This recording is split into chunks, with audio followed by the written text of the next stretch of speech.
हरे कृष्णा, राधे राधे। आप सभी का आपके अपने चैनल प्रभु कथा भजन में हार्दिक स्वागत है।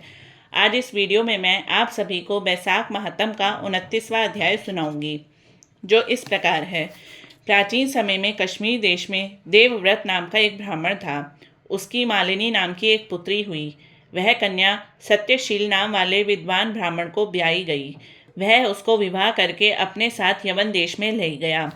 वह मालिनी अत्यंत दुष्टा थी। वह रूप यौवन वाली कभी अपनी पति की प्रिय नहीं हुई। वह निष्ठुर, सदैव अपने पति से द्वेष रखती थी। अपने पति को वश में रखने के लिए उसने दूसरी स्त्रियों से वशीकरण मंत्र पूछा।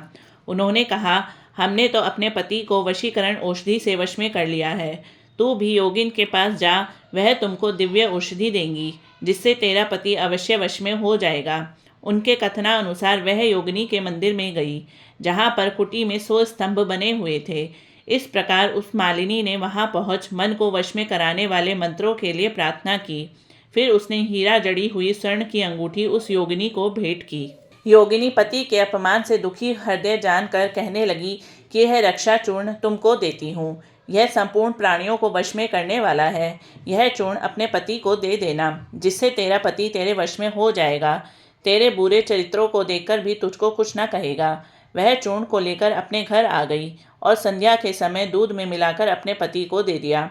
उस चूर्ण को पीने के बाद उसको क्षय रोग हो गया और वह दिनों दिन क्षयी होता चला गया। उसके गुह्य स्थान में कीड़े पड़ गए। जब उसके पति की ऐसी दशा हो गई, तब वह इच्छापूर्वक विचारने लगी तथा उसका पति पीड़ा के मारे त्राही त्राही पुकारने लगा और कहने लगा कि मैं तेरी शरण में हूँ, मेरी रक्षा कर। अपने पति की ऐसी दशा देखकर वह बहुत घबराई और सोचने लगी कि यदि यह मर गया तो मैं सब श्रृंगारों से भी विहीन हो जाऊंगी। ऐसा सोचकर वह योगिनी के पास गई और उससे सब वृतांत कहा। तब उसने उसको 2 औषधि दी। पहली औषधि का पान करते ही उसका देह शांत हो गया और दूसरी औषधि का पान करते ही उसका पति घर में रहता और उसके वशीभूत हो गया। घर के काम के बहाने और कई व्यभिचारी तथा कामी उसके घर आते रहते, परंतु उसको अपनी स्त्री के आगे कुछ भी कहने की शक्ति न थी। इसी पाप के कारण उसके शरीर में कीड़े पड़ गए। उस मालिनी के कान, आँख और जीवा में छेद हो गए। उसके स्तन कट गए, उंगलियां गलने लगी, पैरों से लूली हो गई और ऐसे कष्ट भोगकर कुछ दिन पश्चात दुखी होकर मर गई और नरक भोगने लगी। 15,000 वर्ष तक ताम्रभांड नामक नरक में दग्ध होती रही। फिर 100 जन्म तक कुत्ते की योनि में पड़ी रही।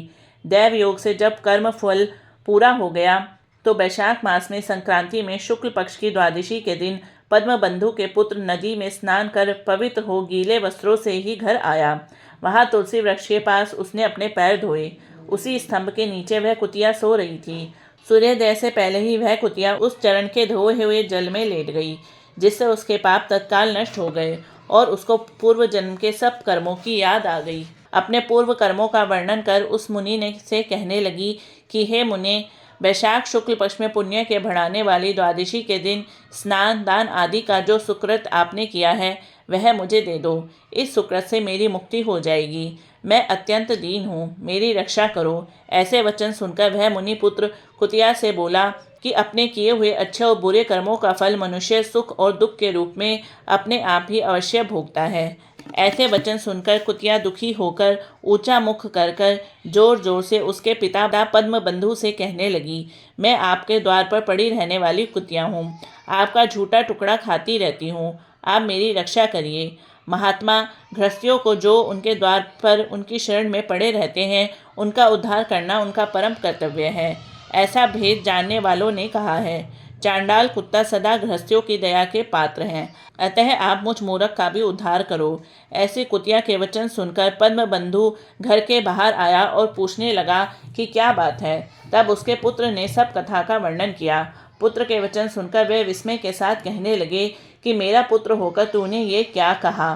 साधुओं के ऐसे वचन कहने उचित नहीं है। संपूर्ण प्राणी परोपकार के लिए ही है। चंद्रमा, सूर्य, पवन, पृथ्वी, अग्नि, जल, चंदन, वृक्ष और महात्मा सभी परोपकार में लगे रहते हैं। दधीचि ऋषि ने दैत्यों को अति बलवान जानकर अपनी हड्डियां निकालकर देवताओं को दे दी थी। तब भूखे शेन ने कबूतर को पकड़ लिया तो राजा शिवी ने अपना मांस काटकर शेन को दे दिया था। जिमूत नामी राजा ने गरुड़ के लिए अपने प्राण दे दिए थे, इसलिए विद्वान ब्राह्मण को तो सब पर दया करनी चाहिए। इस प्रकार वह ब्राह्मण कुतिया से कहने लगा कि मैं तेरे निमित्त प्रतिज्ञा करता हूँ कि तू मेरे द्वादशी के पुण्य से पापों से छूटकर विष्णु लोक को जा। श्रुतिदेव जी कहते हैं कि राजन, वह कुतिया अपने शरीर को त्याग अनेक प्रकार के भोगों को भोगती हुई वैशाख शुक्ल द्वादशी के प्रभाव से स्वर्ग को गई। इति श्री वैशाख महात्म 29वां अध्याय समाप्तम।